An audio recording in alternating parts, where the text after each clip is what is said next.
With का मतलब होता है साथ और बाय का मतलब होता है द्वारा।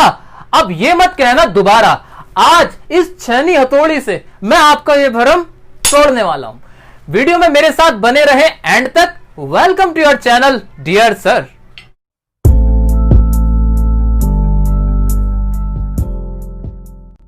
आइए शुरुआत करते हैं विद के इस्तेमाल से। विद का मतलब होता है साथ। अगर आपको अब भी ये लगता है तो बिल्कुल गलत लगता है, अपना माइंडसेट बदल दीजिए, क्योंकि कभी भी हम इंग्लिश को हिंदी से पढ़ ही नहीं सकते हैं। अगर हम ऐसा करेंगे तो हम खुद को ही कंफ्यूज करते रहेंगे। विद के इस्तेमाल कुछ और ही हैं। आइए पहले देखते हैं पहला इस्तेमाल विद का क्या होता है। विद का इस्तेमाल होता है सेंसेशन और फीलिंग्स। अब इसका मतलब क्या होता है? फीलिंग्स का मतलब होता है हमारी भावना और सेंसेशन का मतलब होता है संवेदना। तो ये तो हो गए इनके हिंदी के मतलब। अब देखते हैं कि इनका भी मतलब क्या होता है। फीलिंग्स का मतलब जब आप किसी और के लिए अपनी फीलिंग्स दिखाते हैं तब हम विद का इस्तेमाल करते हैं। उस फीलिंग को दिखाने के लिए ही हम विद का इस्तेमाल करते हैं। जैसे कि मैं किसी से बहुत खुश हूं तो मैं कहूंगा कि I am happy with him. यहां कोई और शख्स है, कोई व्यक्ति है जिससे मैं बहुत खुश हूं, इसलिए मैंने क्या लगा दिया? विद लगा दिया। अब मान लीजिए मैं घर से लेट पहुंचा, अपने घर में बहुत लेट पहुंचा और मेरे पापा बहुत गुस्से में थे। अब मेरे पापा कोई दूसरे व्यक्ति हैं और उनकी फीलिंग्स क्या हैं, उनके सेंसेशन क्या हैं, इमोशंस क्या हैं मेरे लिए? गुस्से वाले हैं, वो क्रोध में हैं। तो मैं बोलूंगा my father is furious with me, या मैं कहूं मैं अपनी लाइफ से बहुत अपसेट हूं। तो ये भी मेरी एक फीलिंग है, किसके लिए? लाइफ से। तो अब भी मैं बोलूंगा I am very upset with my life. तो यहां हमने देखा कि कैसे फीलिंग्स और इमोशंस को दिखाने के लिए हमने विद का इस्तेमाल किया। मैं आपको वार्न कर रहा हूं अब भी कि ये जब आप पढ़ रहे हैं तो दिमाग से ये निकाल के पढ़ें कि विद का मतलब साथ होता है। ये दिमाग से निकाल के पढ़ें। आप सिर्फ ये सोचें कि फीलिंग्स और सेंसेशन यानी भावनाएं व्यक्त करने के लिए हम इस्तेमाल कर रहे हैं। अब देखते हैं कुछ एक्सेप्शन है जो फीलिंग्स के साथ हम विद का इस्तेमाल नहीं करते। वो एक्सेप्शंस क्या है वो भी आप देख लीजिए। एक्सेप्शंस में एक आता है वर्ड रूड, यानी जब आप बहुत रूड होते हैं, किसी से बड़े तल्ख लहजे में बात करते हैं, बड़े गुस्से में करके बात करते हैं, अच्छा व्यवहार नहीं करते, तब आप विद का इस्तेमाल नहीं करेंगे, बल्कि इसके साथ आप लगाएंगे टू। कहने को यह भी एक फीलिंग ही है, लेकिन आमतौर पर इसके साथ विद का इस्तेमाल नहीं आता, इसलिए हम इसको अलग से बता रहे हैं। ऐसे ही एक और वर्ड हो सकता है पोलाइट। पोलाइट का मतलब होता है बहुत प्यार से बात करना, विनम्रता से बात करना। इसके साथ भी विद नहीं आता, टू आता है। एक वर्ड हो गया जैसे कि काइंड। काइंड का मतलब भी पोलाइट की ही तरह होता है, दया से बात करना। इसके साथ भी विद नहीं आता, टू। तो ये 3-4 ऐसे वर्ड्स हैं जिनके साथ कहने को तो ये फीलिंग्स ही हैं, लेकिन हम विद नहीं लगाते, हम लगाते हैं टू। ये था पहला इस्तेमाल विद का। अब आगे के इस्तेमाल देखते हैं विद के क्या है। हां, याद रखना विद का मतलब साथ नहीं होता। अब देखेंगे आगे के इस्तेमाल विद के। विद का एक इस्तेमाल होता है टूल्स से पहले। अब टूल्स का मतलब क्या होता है? जैसा कि आप सब जानते ही हैं, टूल्स का मतलब तो होता है औजार। अब जब हम किसी औजार की बात करते हैं तो औजार क्या हो सकते हैं? मेरे हाथ में ये पेन है, ये भी एक औजार हो सकता है। ये कैंची, ये हथौड़ी, ये डस्टर, ये सारे ही हमारे औजार हो सकते हैं, क्योंकि इनकी मदद से हम कोई काम करते हैं। लेकिन क्या यही बस औजार हैं? नहीं, इनके अलावा भी बहुत सारे औजार हो सकते हैं जिनकी भी मदद से आप कोई काम करेंगे तो आप उससे पहले लगा देंगे विद। यह विद का एक स्पेसिफिक इस्तेमाल है जो हम कभी कभी गलती कर देते हैं। तो अब हमने देखा कि औजार हमने समझ लिए और यह भी समझ लिया कि विद इनके साथ आता है। अब इनके कुछ एग्जाम्पल्स देखते हैं सेंटेंस में। सेंटेंस क्या हो सकता है? जैसे मैंने कहा, मैंने पेन की मदद से एक लेटर लिखा। ये पेन लेटर लिखा। अब मैं सेंटेंस इसका बनाऊंगा, I wrote a letter with a pen, क्योंकि इस पेन की सहायता से मैंने वो लेटर लिखा, ये मेरा था औजार, अब मैंने काम कर लिया। और क्या सेंटेंस हो सकता है? मान लीजिए किसी ने एक मर्डर किया, और मर्डर किया एक नाइफ से, यानी चाकू से किसी ने किसी का कत्ल कर दिया। अब सेंटेंस हम क्या बनाएंगे? सेंटेंस हम बनाएंगे he killed him with a knife, क्योंकि वो औजार था उसका कत्ल करने के लिए, इसलिए हमने वहां भी विथ लगा दिया। हमें नहीं मतलब कि कत्ल करना है कि सब्जी काटनी है, हमें तो बस इससे मतलब है कि आपने औजार इस्तेमाल किया। हां किया, आपने अगर इससे औजार इस्तेमाल किया तो हम लगाएंगे उससे पहले विथ। जी मैं ये डिस्कशन इसलिए जरूर और इसलिए और ज्यादा जोर देके करना चाहता हूं आपके साथ, क्योंकि अभी हम पढ़ने वाले हैं बाय के यूजेज भी। बाय के यूजेज में और इस वाले टूल्स वाले विथ के यूजेज में कभी आपको कंफ्यूजन क्रिएट नहीं करनी है, इसलिए यहां क्लियर माइंड रखेंगे। औजार है तो विथ है, औजार नहीं है तो विथ नहीं है। क्लियर? अब आगे बढ़ते हैं हम इसके एक और इस्तेमाल की तरफ। दोस्तों अब विथ का वो इस्तेमाल पढ़ेंगे जिसकी वजह से विथ है बदनाम, जिसकी वजह से बदनाम हुआ है विथ, वो है ये इस्तेमाल। विथ का एक इस्तेमाल होता है पोजीशन को दिखाने के लिए। बड़ा मुश्किल सा वर्ड लगता है सुनने में, लेकिन इस्तेमाल बहुत आसान है। पोजीशन का मतलब ऐसे समझेंगे जैसे हैव का इस्तेमाल होता है। जब आपके पास ना कोई चीज होती है, कोई चीज पास होने के सेंस में होती है, तो हम हैव का इस्तेमाल करते हैं, उसी तरह हम विथ का इस्तेमाल करते हैं। यानी कोई चीज साथ में हो या पास में हो तो हम बोलेंगे विथ। इसको कैसे समझेंगे? आपके घरों में शादी का न्योता तो आता ही होगा।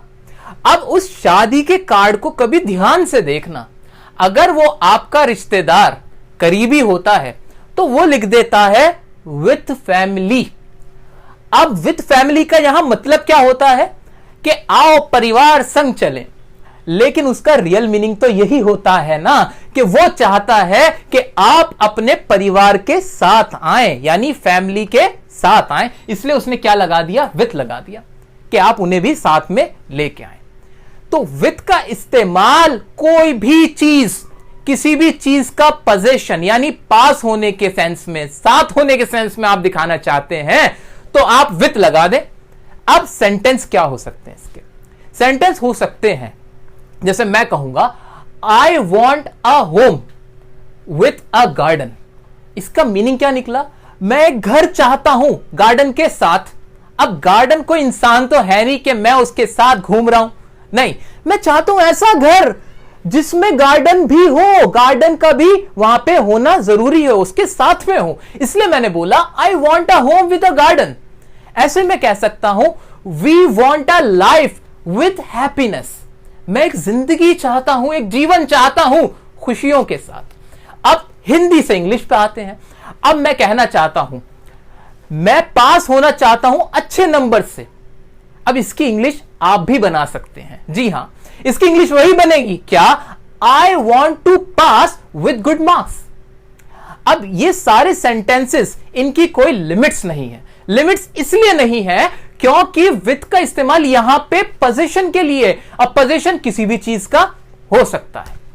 तो अभी हमने देखे हैं विथ के इस्तेमाल, और विथ के इसके अलावा भी कुछ इस्तेमाल होते हैं। वो इस्तेमाल क्या होते हैं कि जब आप किसी के साथ सहमत होते हैं, यानी आपका अग्रीमेंट या अंडरस्टैंडिंग है उसके साथ, तब भी आप विथ का लगा सकते हैं। अब इसका मतलब क्या हुआ? आपने कोई बात कही और मैं उस बात से अग्री था, मुझे वो बात समझ आ रही थी, तो मैंने बोला आई एम विथ यू। ऐसा आपने सुना भी होगा। इसका सीधा सा मतलब यह था कि आई अंडरस्टैंड, मैं समझता हूं जो आप कहना चाहते हो, और मैंने इसलिए यहां पे क्या लगा दिया? विथ लगा दिया। तो अगर मैं अब इसे समअप करूं विथ के इस्तेमाल को, तो वो मुश्किल से 3 बनते हैं। वो क्या क्या है? सबसे पहला हमने पढ़ा था इमोशंस को दिखाने के लिए, दूसरा हमने पढ़ा था टूल्स को दिखाने के लिए, और ये आखिर में पढ़ लिया पोजीशन को दिखाने के लिए। इसके अलावा कोई और इस्तेमाल विथ का नहीं होता। अब आपको माइंड में बस यही रखना है, और विद के इस्तेमाल करते चले जाने हैं। दोस्तों अब हम बात करेंगे बाय के इस्तेमाल की। जी हां, अब हम देखेंगे कि बाय का इस्तेमाल कहां कहां होता है। ठीक है, अरे बाय की स्पेलिंग क्या लिख दी सर आपने? BYE bye. सर बाय की स्पेलिंग तो BY होती है, ये आप कैसे कर सकते हो? आपने किया कैसे? आप तो हमारी भावनाओं से खेल रहे हो। आपने तो हमारा पूरा कॉन्सेप्ट ही बदल के रख दिया। हम आज तक जो पढ़ के आए थे, क्या वो गलत था या आप गलत कर रहे हो? सर सॉरी, मुझसे गलती हो गई। बाय की स्पेलिंग तो यही है, लेकिन ये मुझसे बाय मिस्टेक हो गया। जी हां, बाय मिस्टेक, मेरे करने के तरीके में गलती थी। यानी मैं जो ये काम कर रहा था उसका तरीका मिस्टेक वाला था। वो जो मीन्स था, जो मेथड था, वो गलत था। बाकी तो मैंने कुछ किया ही नहीं, मुझे आप माफ करें। सर यही इस्तेमाल होता है बाय का। बाय का सबसे पहला इस्तेमाल होता है काम के करने के तरीके को बताने के लिए। यानी मैं जो भी चीज कर रहा हूं वो हो कैसे रही है, उसे बताने के लिए आप बाय का इस्तेमाल करते हैं। अब और एग्जांपल से समझते हैं कैसे हो सकता है। जैसे मैं फोन पे बात कर रहा हूं। अब फोन पे बात करने के लिए मैंने कहा I am talking by phone. मैं फोन पे बात कर रहा हूं, तो यहां पे करने का तरीका क्या था? बात करने का फोन था। ऐसे मैंने कहा कि ये लेटर लो और सेंड कर दो पोस्ट से। अब जो लेटर को सेंड करने का तरीका था, जो मीन्स था, वो क्या था? वो था पोस्ट। तो मैं बोलूंगा कि please send this letter by post. तो ये सब इस्तेमाल है किसके? बाय के। अब आ जाते हैं जो बात हमने पहले समझी थी, क्या? विद का एक इस्तेमाल होता है औजार, औजार के साथ, और यहां बाय का होता है तरीके से। अब इन दोनों के बीच की लड़ाई को देखते हैं कि इनमें लड़ाई कैसे होती है और उसमें हमें कैसे सुलह करानी है, पैचअप कराएंगे अब हम। तो अब देखिए बाय और विद में जो कंफ्यूजन होती है उसको दूर करते हैं। बाय का इस्तेमाल होता है मीन्स को बताने के लिए, यानी तरीके को बताने के लिए। विद का इस्तेमाल होता है टूल्स को बताने के लिए, यानी औजार को। इतना तो हमने समझ लिया। लेकिन अब कभी कभी हम गड़बड़ी कर देते हैं। हम कह देते हैं कि औजार तो ये भी है और ये तो तरीका भी है, और हम इसमें खुद को उलझा लेते हैं, उस उलझन को दूर करते हैं। अब इसे एक एग्जाम्पल से हम समझते हैं। मान लीजिए कि एक गोली आई और उस गोली को खा के आप इंटेलिजेंट हो गए। एक गोली थी, उसे खाया और इंटेलिजेंट हो गए। बुक्स आपके सामने आते ही जितना भी उसमें लिखा हुआ था सब आपके माइंड में आने लगा और आप गए एग्जाम में, एग्जाम क्रैक। ये एक तरीका था जो आपने आजमा लिया। एक और तरीका था, एक और तरीका यह था कि आपको एक मशीन में ले जाया गया, आप उस मशीन में लेटे और वहां पे उस मशीन को चला के आपके दिमाग को ऐसा बना दिया गया कि उससे आप बहुत इंटेलिजेंट हो गए, सुपर पावर आ गई आपके अंदर, और आप गए एग्जाम में और आप एग्जाम क्रैक, टॉप। दोनों तरीके से आपने कामयाबी हासिल कर ली। अब तरीके तो दोनों सिमिलर लग रहे हैं, लेकिन गौर करने की बात है, हमें दिमाग में लाना है क्या? टूल। जो गोली खाई आपने वो क्या था? उसकी मदद से उस गोली को खा के, छोटी सी कोई औजार था, उसको खा के आपने क्रैक किया एग्जाम। तो इसके लिए मैं क्या लगाऊंगा? मैं लगाऊंगा कि I turned intelligent with this tablet, कि इस गोली की मदद से मैं इंटेलिजेंट हो गया। वही वो जो मशीन थी ना, वो मशीन एक बड़ी मशीन थी भाई। वो कोई औजार नहीं था, वो कोई हथौड़ी नहीं थी, वो कोई पेन नहीं था, वो एक मशीन थी, एक करने का काम का तरीका था। अब मैं उसके लिए क्या लगाऊंगा कि I turn intelligent by machine. Machine के तरीके से, उस मशीन से मैं ऐसा हो गया। तो ये कंफ्यूजन जो है वो हमें क्या करनी है? क्लियर करनी है। हमें इसमें उलझना नहीं है। उम्मीद करता हूं आपको ये क्लियर हो गया होगा, और एग्जाम में या बोलते हुए कहीं भी लिखा हुआ आए कि टूल है या कोई तरीका है, उसमें आप डिफरेंशिएट कर पाओगे। अब बाय के बहुत कॉमन एग्जाम्पल भी हम समझेंगे और इस्तेमाल जो बहुत कॉमनली होते हैं आपकी साधारण जिंदगी के अंदर, जो बाय के इस्तेमाल है वो देख लेते हैं। वो इस्तेमाल क्या होते हैं आपने सुने भी होंगे। ट्रेवल के टाइम पे आप में से बहुत सारे ऐसे लोग होंगे जो बस से ट्रेवल करते होंगे, मर्सिडीज से ट्रेवल करते होंगे, हवाई जहाज से ट्रेवल करते होंगे। तो उस ट्रेवल को दिखाने के लिए आंख बंद करके लगा दो बाय। जैसे मैं कह सकता हूं कि I go to school bye बस। ऐसे ही अगर ट्रेन से जाता हूं तो लगा दूंगा कि I go to school by train. ऐसे कोई कहीं और से आ रहा है वहां से भी आ जाएगा, जैसे he comes from Delhi by aeroplane. तो कुछ भी होगा साधन, जो भी यातायात का साधन है उसके लिए हम लगा देते हैं बाय। सिंपल। अब एक और इस्तेमाल बाय का क्या है वो देखते हैं। बाय का एक और एग्जाम्पल है, इस्तेमाल है डूअर को दिखाने के लिए। अब डूअर का मतलब क्या हुआ? डू मतलब होता है करना और डूअर मतलब करने वाला। लिख भी लेते हैं सर। करने वाले को दिखाने के लिए बाय का इस्तेमाल होता है। जी हां, बाय का मतलब के द्वारा नहीं होता। अब तो आप समझ चुके हैं, क्योंकि अभी एक और भ्रम टूटेगा आपका। एक और भ्रम आपका टूटना बाकी है। इसके बाद जो एग्जाम्पल करेंगे उसमें मैं आपको बताऊंगा कि बाय का मतलब के द्वारा नहीं होता। तो डूअर करने वाले को दिखाने के लिए बाय का इस्तेमाल होता है। जैसे अभी आप जो वीडियो देख रहे हो वो किसके द्वारा बनाई गई है, किसने बनाई है? Who is the doer? तो डूअर है डियर सर। ऐसे कोई पेंटिंग देखते हो, उस पेंटिंग को बना रखा होता है और उसके नीचे बहुत साइड में लिखा होता है उसके करने वाले का नाम और लिख दिया जाता है जैसे बाय, जो भी उसका पेंटर होगा उसका नाम आ जाएगा, बाय XYZ। तो ये सारे इस्तेमाल तो थे, बड़े सिंपल से थे। अब आता है एक बहुत इंटरेस्टिंग इस्तेमाल बाय का। बाय का एक इस्तेमाल होता है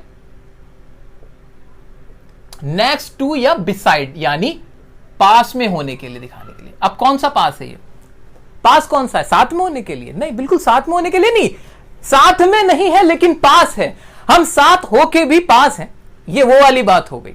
मतलब कोई आपके नजदीक है, आपके समीप है, तो उसको दिखाने के लिए भी हम किसका इस्तेमाल करते हैं? बाय का इस्तेमाल करते हैं। कैसे हो सकता है ये? जैसे मैं कहूंगा कि मेरा जो स्कूल है ना वो मेरे घर के पास स्थित है, यानी मेरा जो घर है और स्कूल है उसकी दूरी क्या है? काफी पास है। तो यहां भी मैं बाय का इस्तेमाल करता हूं। तो मैं बोलूंगा my school is situated by my home. तो ये इस्तेमाल क्या था? बाय का हमने देखा पास में दिखाने के लिए।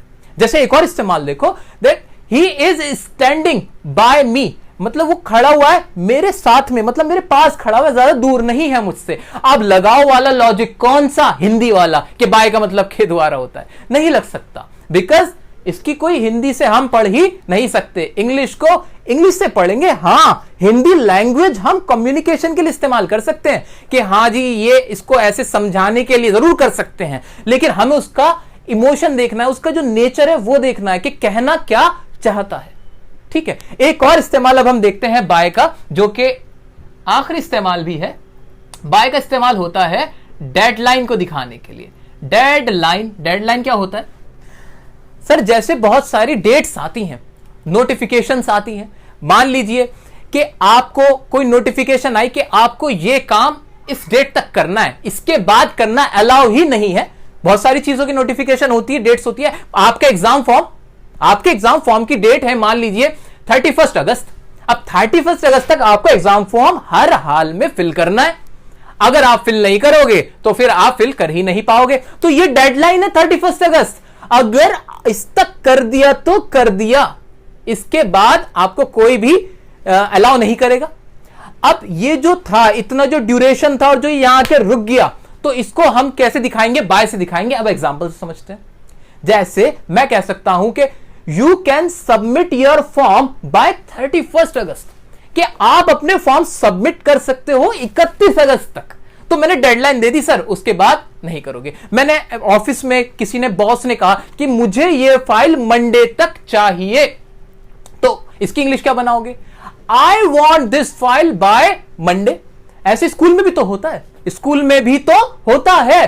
क्लास टीचर कह देता है कि आपको अपनी कॉपी जमा करानी है ट्यूसडे तक, या 1 बजे तक, या 5 बजे तक, या कोई भी मंथ हो सकता है, ईयर हो सकता है। वो टाइमिंग की कोई बाउंडेशन नहीं है। टाइमिंग डेट हो सकती है, मंथ्स हो सकते हैं, या डे हो सकता है, उसमें कोई दिक्कत नहीं है। लेकिन अगर कहीं आपको हमने कह दिया कि जी डेडलाइन है, इसके बाद ये काम नहीं करना, यहां तक आप कर सकते हो, तो हम उसके साथ लगा देते हैं बाय। ठीक है। अब बाय की यहां हिंदी अगर देखूं तो मैं क्या निकल रही है, तक निकल रही है। क्या तक मतलब होता है बाय का? नहीं।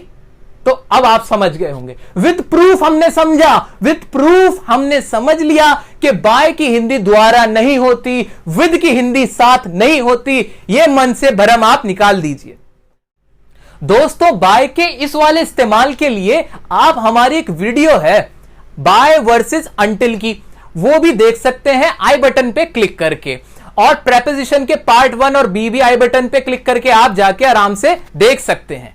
अब आपको ये वीडियो कैसी लगी वो लाइक करके जरूर बता दें, लाइक करने में कंजूसी ना करें। और चैनल को अगर अभी तक सब्सक्राइब नहीं किया है तो सब्सक्राइब भी कर दें। कमेंट में अपनी कोई क्वेरी है या कुछ भी कहना चाहते हैं जरूर बताएं।